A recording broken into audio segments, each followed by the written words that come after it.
What's up, guys? I am your host, 84 Magna, and welcome back to my channel. I have a little surprise. Ta-da!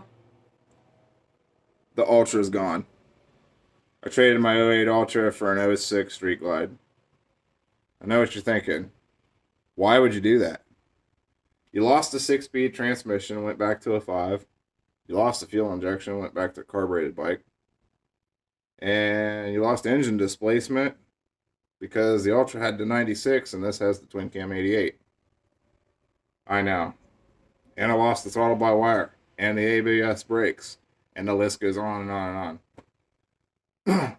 I'm well aware. But I got a Street Glide. I've wanted a Street Glide for forever. I finally got my hands on one. I like these bikes. They're light, they're nimble, easy to ride. They ride great. When I got this bike, it actually had a 21-inch front wheel. As you can see, it does not have that anymore. I put it back factory. I had one laying around in my garage, so I bolted it on. And I like it a lot better than the 21-inch wheel, by the way. Not only do I like the way it looks, but I like the way it rides. The 21-inch might look kind of cool, but I didn't like it. And it also had the lowering blocks on the rear. The bike was lowered 1 inch, so I took those off. Put the suspension back where it was. It rides a lot nicer with that. The bumps and stuff, it works a lot better without those. So that's been done. I went a lot simpler on mechanicals. No ABS to mess with. No fuel injection to mess with. I'm much better with carbureted bikes anyways. So I like that aspect of it. I had a few issues that I'm working out, a few bugs. So I'm going to go with you over some of those, what we're doing. You can probably see in the background my fairing hanging over here. And I have it off the bike. It's the outer fairing. This all started with my gauges kind of acting up. The fuel gauge didn't want to work right. The oil pressure gauge would go all the way to 60. And I think one of my other gauges wasn't working right. The voltage gauge was the only one. Voltage gauge, my tach, and my speedometer were the only gauges that were working correctly. And I realized that if I just tapped on the gauge, they would work. So I don't think it was a gauge problem. I don't think it was an electrical problem.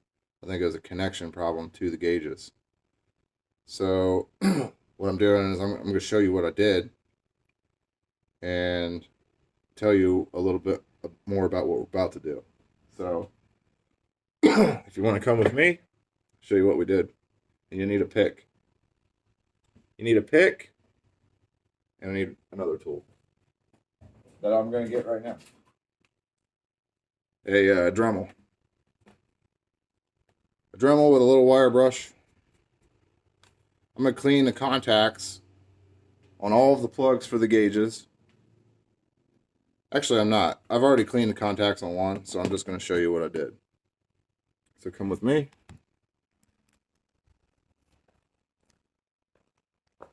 Here's the inside of the fairing.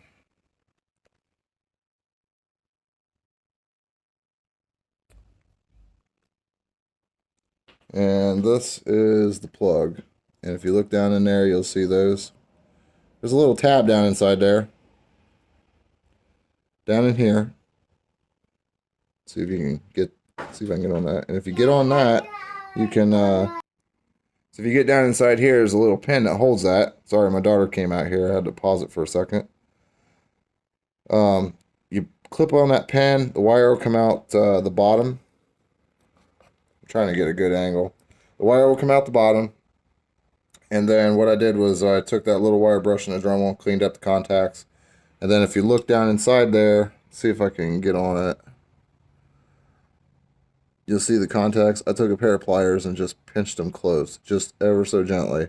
You don't want to pinch them too far, just a little bit. And then I took the gauge. You'll see that the gauge is gone. I took the gauge out, and I put this on there, and it fits really tight now. So I'm thinking I'll have a much better connection. All the vibration and everything should be okay. I'm pretty sure that's all that was wrong with this thing. I was pricing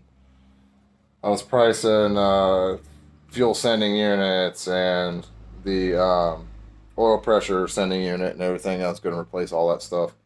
And if you don't have to replace it, obviously don't. I wasn't going to just throw parts at this thing. I wanted to figure out what it was. But took those out individually, cleaned them, and put them back in the connector.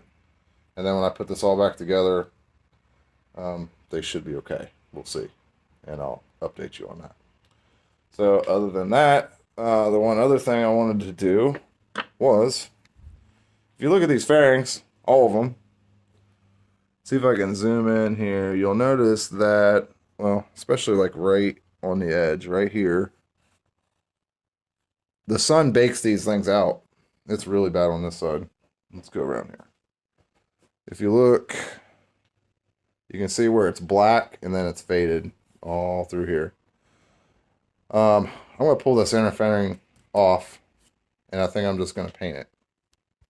And I don't know what cheap-ass paint Harley-Davidson uses on these that makes them fade so bad from the sun over the years, but I like the flat black. I'm not going to change the color or anything. We're going to go with the flat black. I'm going to use this. This is flame-proof engine enamel. This is very high temperature engine enamel, so I think this will hold up better to the sun beating down on it. One other thing that I considered using, and I still might because there's not a lot in here. I got to go buy some, so I'll either buy more of this or barbecue grill paint. Barbecue grill paint is made to withstand high temperatures. So I think that if it'll last on a barbecue grill, it should last on a motorcycle just sitting out in the sun. My bike doesn't sit out in the sun a lot anyways. So that's what we're going to do. So we're going to clean it all down with some alcohol. We'll clean it all down with some alcohol, maybe a light sand, some primer. I'm going to paint the inner fairing and put it all back together with my gauges and the nice clean connections and make sure those are all working. So I'm kind of killing two birds with one stone. One other thing I'm going to do is previous owner or the guy before him or who knows put these cheap Walmart speakers in there, and I don't like these. They work okay, but I don't like them. So I'm going to put Harley Davidson speakers back in it because I like them. I think they sound better. And what else we do here? The tri-light on the fender went out. It didn't work when I got the bike. That is a sealed unit. There's no bulb in there. So you have to buy the whole light. The whole light comes brand new, like $28 on eBay. And they're LEDs, so they'll last forever. I put that on there. I'll show you that real quick. It's down here. This is where the tri-light is. Right there. You have to take all this apart. The wires are down in here. There's a plug for it. This light actually has the capabilities. I can't talk. The capabilities of brake light, turn signals, and tail light. If you wanted to wire it that way, I didn't. I just wanted the tail light, and that's all. So when the light's on, that's on. So that's how I wired it up. And there's only two wires: one ground wire, and I believe it's a blue wire on this. And you'll see the wires on the plug. You figure out which one's the ground or which one's the power. I'm sorry. Which one's your power wire and which is the blue wire and the ground. So, I mean, it's easy to figure out.